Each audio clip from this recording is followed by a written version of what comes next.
Debit card versus credit card, pag-usapan natin.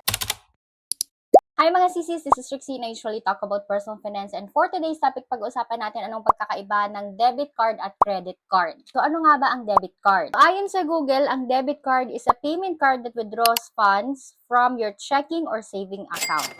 You can use it to buy things, pay bills, or get cash from an ATM. Ang debit card, pwede mo itong gamitin para makapag-withdraw ka sa ATM, at pwede mo rin siyang gamitin kung magbabayad ka ng mga bills, sa mga grocery at iba pa. Ang debit card, magagamit mo lang siya pag meron siyang laman. What I mean by laman, pag may pera ka dito na nakalagay, tsaka mo lang siya magagamit. At yung pera na nakalagay dito ay talagang savings mo, talagang pera mo siya.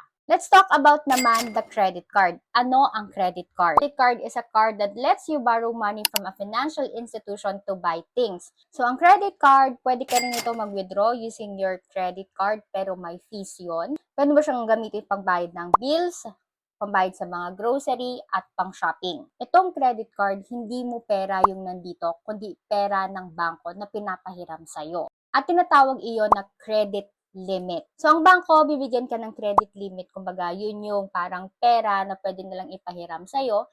Tapos, every time na isa-swipe mo tong credit card na ito, yun yung mababawasan. Tapos, pagdating ng due date, kailangan mong bayaran kung magkano yung na-swipe mo dito. So, bale, itong credit card, utang ito.